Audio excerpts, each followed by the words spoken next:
Umoja Family Trust. Shalom bakunzi ba Abari Gospel Rwanda, nongeye kubasuhuza mbifuriza amahoro y'Imana. Ngira ngo hano mubona ndi ku musozi w'ubumwe, ngira ngo muri kubona icyapa. Aha hantu habera ibintu byinshi bitandukanye, ngira ngo muri kubona sinakirwa bivuga, ariko turaza guhura n'abantu babisobanura. Yes, nasuye Abdidedona uyu munsi, nasuye itsinda ry'abana ryitwa Umoja Family Trust. Ni itsinda rigizwe n'abana b'abakobwa, akenshi ribarizwa hano ku musozi w'ubumwe. Ni itsinda ry'abanyeshuri n'abana b'abanyeshuri biga, ariko bisanze muri Umoja Family Trust. Ngiye kubasura kugira ngo mbaganirize, mwumve ubuzima bwabo, mwumve uburyo babayeho, ndetse turabasha no gusobanukirwa Umoja Family Trust icyo ikora. Yes, reka rero ngiye kwinjira n'abatindiye, ngiye kwinjiramo hano hantu, ubundi mbasure, ubundi tuganira nabo. Ndaganira n'abayobozi, ndaganira n'abana, yewe nagize n'amahirwe hari founder, umubyeyi mukuru w'abo bana ushinzwe kubafasha, mbese ukuriye family yose. Yes, ni MD Dedone, nahamukanya ubundi duhurire mu kiganiro. Murakoze cyane. Ndagira ngo twakire umuyobozi ubundi adusobanurire ko tubasanze hano. Ntabwo tuzi ikintu bakora, ariko turagira ngo badusobanurire neza ikintu baba bari hano bakora, cyangwa se ikintu kibahuriza hano, mbese ikintu gituma muri hano. Dusobanurire muri make uburyo babimeze. Murakoze cyane. Amazina yitwa Mutoni Diane. Nk'uko mutubona hano turi urubyiruko, turi mu muryango wa Umoja Family Trust, aho ari abantu bagize uburyo bwo gushima Imana ibyiza byinshi yabagikoreye. Baravuga bati hari ubushobozi dufite n'ibyo Imana yadukoreye, hari abo natwe dushobora gufasha dushima Imana. Yego. Rero niho iryo huriro ryatangiriye rya Umoja Family Trust. ari umuryango ushima Imana, ariko mu buryo bwo gufasha abana. Muri make uwo muryango watangijwe na bande? Ese ni abanyamahanga, ni abantu baturutse kugira ngo batangize, bagendereye kuki kugira ngo batangize uwo muryango? Uwo muryango watangijwe n'umuryango wa Pastor Joseph, ni umunyarwanda, hanyuma akaba afatanyije n'abana be. Abana be bakunda kudusharinga ubuzima, batubwira uburyo Imana yabafashije aho bageze, uburyo babonye ubushobozi bwo kwiga, bakabona za minerivare, none bakaba babona barageze ahantu heza. Baravuga bati mu byo Imana yadukoreye, kuba twarize, kuba hari inyungu tubonamo, natwe muri iyo nyungu dukuramo dushaka gufasha abandi dushima Imana ku byiza yadukoreye. So bafasha abana bameze bate? Bafasha abana b'abakobwa bo muri segonderi, biga muri segonderi, badafite ubushobozi. Nk'uko mutubona hano, bamwe muri abo bana ni abangaba, kandi abo bana bagiye bafite ibibazo bitandukanye biva mu muryango, amakimbirane, imfubyi, ku bana bafite ababyeyi batabana neza. Ibyo bigatuma byafata abana b'abakobwa, hanyuma abana b'abakobwa bikaba byabadindiza cyangwa se byanabaviramo no guta ishuri. Rero nicyo gice uwo muryango waje urebaho abo bana bafite ibibazo bimeze gutyo, kugira ngo babafashe nabo bazabashe kwiteza imbere. Wenda nakugoye kuki bahisemo gufasha abana b'abakobwa gusa bashyiramo abana b'abahungu? Nk'uko mubivuze, abana b'abakobwa bararebye babona abana b'abakobwa nibo bakunze kugira ibibazo cyane ugereranyije n'abahungu. Abana b'abakobwa ni abanyantege nkeya, kandi burya umwana w'umuhungu n'umwana w'umukobwa kurwana urugamba ntabwo ari cyo kimwe. Bacika intege vuba, bakaba wenda bahura n'abantu bababwira ati reka tubahereze ibi ngibi mudafite, bakabana bashora no mu ngeso mbi, bakabana batera inda z'imburagihe, bigatuma rero abana b'abakobwa aribo bitaweho cyane kurusha abahungu. Aba bana bose tubona niko babafasha? Yego. Ni ibihe by'ibanze bifatika babafasha? Iby'ibanze bifatika babishyura minerivare y'ishuri, babishyura mituweli, kandi n'iyo hagize umwana ugira ikibazo mu buzima busanzwe akaba ashobora no kubura n'icyo kurya cyangwa se akabura nk'ibikoresho by'isuku mu buzima busanzwe bari ku ishuri, nabyo bajya babibafasha bakabibahereza. Kugira ngo bahitemo umwana cyangwa se umukobwa, n'icyo bakurikiza kugira ngo baguhitemo, dore ko hari abana benshi bakeneye ubufasha. Icyo bagendeyeho, bagiye ku kigo cy'ishuri cyo muri kominote, barabasaba barababwira bati kuko abayobozi b'ikigo nibo baba bazi abana bafite intege nkeya kurusha abandi cyangwa bafite ubushobozi bukeya kurusha abandi, nibo babahitiyemo, bo ntabwo bagiye ngo turashaka uyu nguyu. Bo bagiye ku kigo kiri muri kominote, babasaba abana bafite ubushobozi buke kurusha abandi, barababahereza. Muri abo bana ninde watuganiriza atubwire ukuntu yisanze muri Umoja Family Trust, anatubwire uburyo yari ameze mbere y'uko yinjira muri uwo muryango ndetse n'ubu ngubu uko bimeze. Ninde wabitubwira?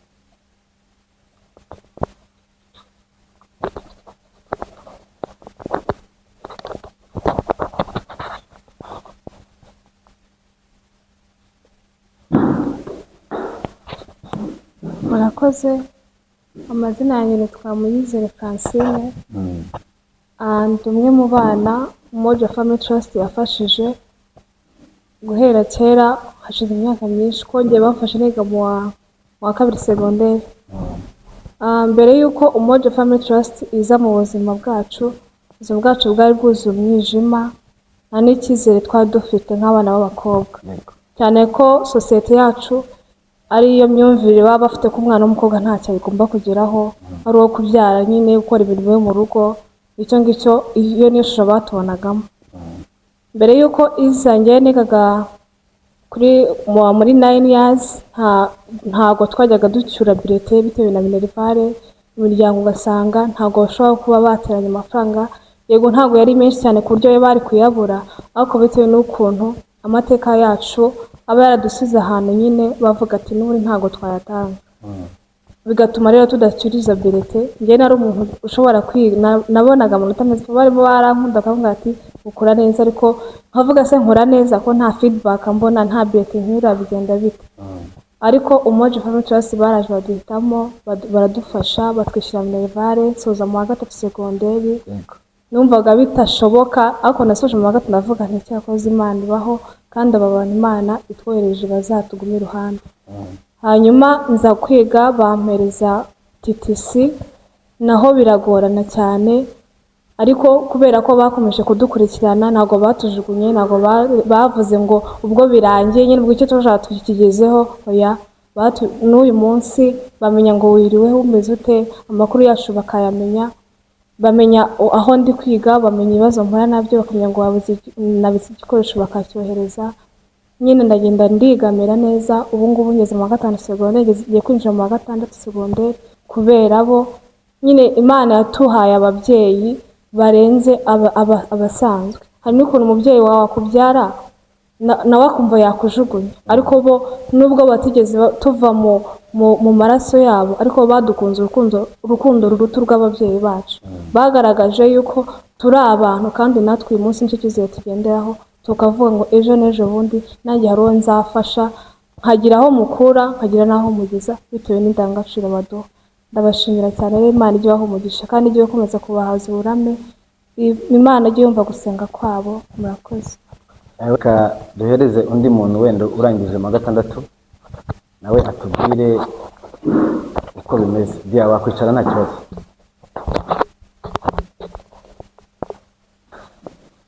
Wowe kuva uko wari umeze mbere, gira amahirwe wisanga muri Umoja Family Trust, uko byari bimeze mbere y'uko bagufata, noneho n'ubu ngubu uko bimeze, ese harimo izihe mpinduka? Impinduka zirahari nyinshi cyane, ko natangiye sinawani niga bigoranye, nta cyizere byari ko nzasoza, ariko ndiga ngera mu wa gatatu muri urwo rugendo ndatsinda, mbona nyine nta cyizere byari cyo kuko nakomeza. ariko Imana nyine igiye kugutabara nta muntu ugisha inama.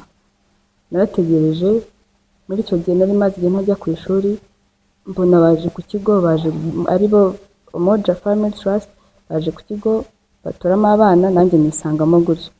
Guhera senior 4 kugeza senior 6 nibo banyishyurira, nta kibazo mba mfite, ndishimye, nyine nongeye kuba mu buzima bwo kwishima, bwo kongera kugira icyizere. Ni iki wumva urangije kwiga mu gatandatu? Ni iki wumva wakora wagufasha mu buryo bwawe bwo kuba urangije nimba bishoboka? Ikintu numva bamfasha njyewe, nyumva ibintu bijyanye no kuririmba, nkunda gakondo, ndaririmba, ni ibintu byanjye. Ikintu bamfasha nuko bamfasha kumakitinga ibintu byanjye nkora, kuririmba abantu bose bakabimenya, niba ibyo mu mutima wanjye ariko nyine abantu bose bakabibona. Reka duhereze n'undi nawe agira icyo atubwira. Reka duhereze uyu nguyu wicaye imbere. Murakoze. Yego. Amazina yanjye yitwa Ishimwe Deborah. Njyewe nsoje mu wa gatatu segonderi. Ikintu Umoja Family Trust yafashije, ubundi mbere nyine nagiye gutangira, nasoje P6. Yego. Nize P5 na P6 nabona birete. Ntabwo nishyuraga, ntabwo nabonaga neza. Nageze senior 1 ngiye ku ishuri, nyine ubushobozi buranga, biba bibi, byaba bigoranye kubera ko yari ukwishyura nyine makeya. Bana bemeraga kwishyura makeya kugira ngo ubashe kwiga. Narishyuye makeya, n'ubundi bikomeza kwanga kwiga, yaba no kubaho mu buzima busanzwe mu rugo, yaba kurya, yaba n'imibereho bisanzwe, bitangira kwanga. Nibwo nageze tukiri mu gihembwe cya mbere, nibwo Umoja Family Trust yaje ku kigo bagafata abana, nanjye mwazamo.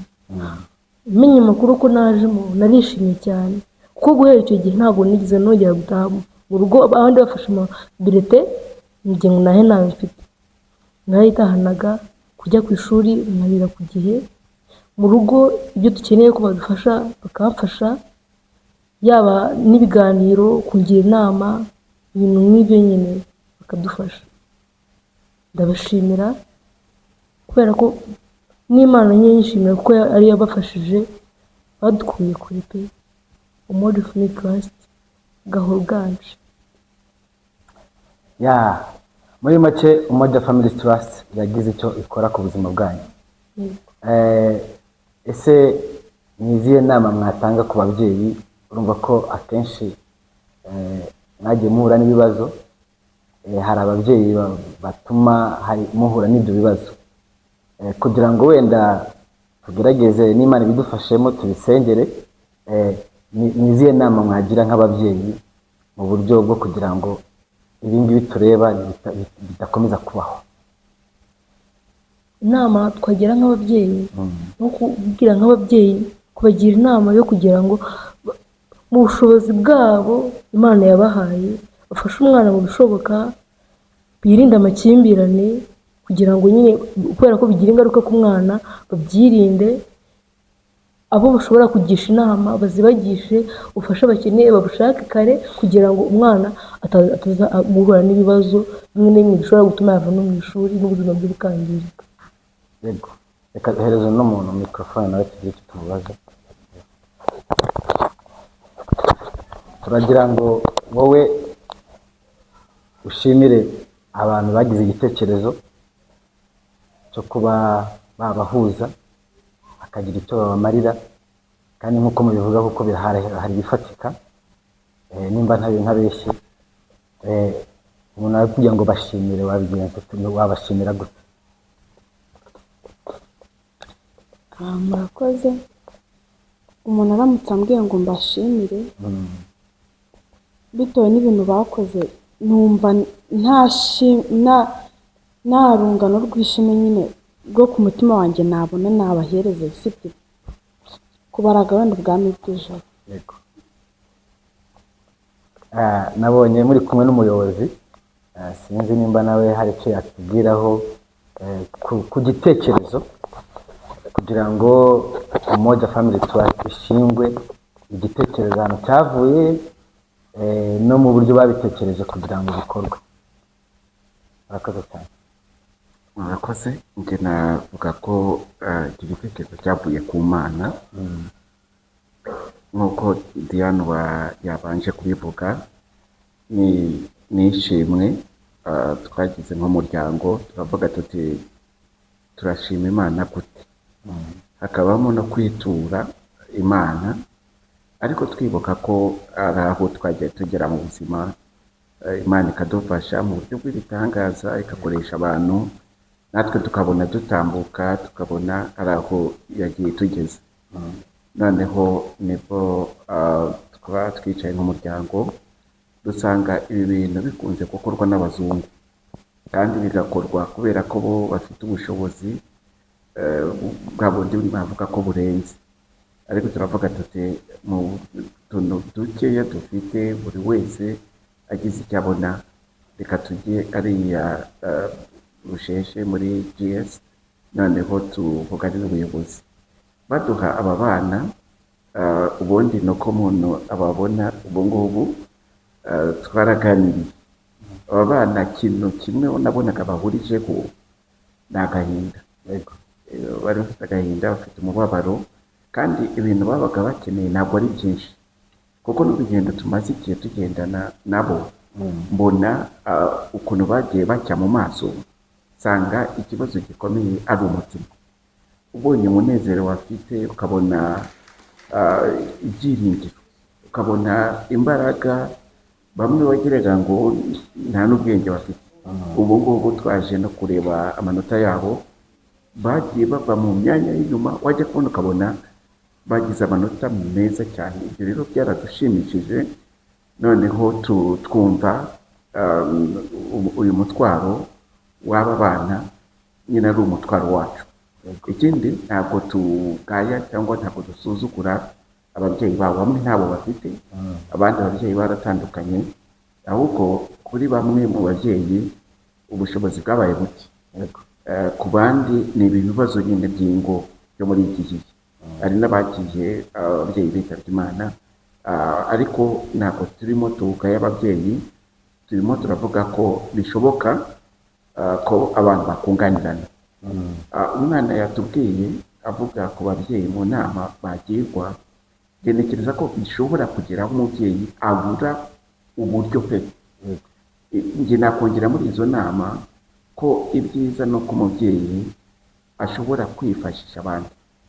Umubyeyi ashobora guhaguruka akagenda akagaragaza ubwo bushobozi buke afite cyangwa ibibazo afite ku mwana, aho kugira ngo avuge ati ubwo nagize ibibazo byinshi nimuze mwicara aha ngaha, abasigaye twese tuzicwe n'agahinda. Ni kiza ko umubyeyi ashobora gutandukanya ibibazo bye n'ubuzima n'ahazaza h'umwana. Aba bana rero mubona hafi ya bose bari no mu itsinda ryitwa Inganzo y'Ubumwe. Twagiye dutahura impano nyinshi. Ni abana bazi kubyina. Ni itorero rikomeye hano muri Masaka, abantu batumirwa uretse na hano no mu rwego rw'igihugu.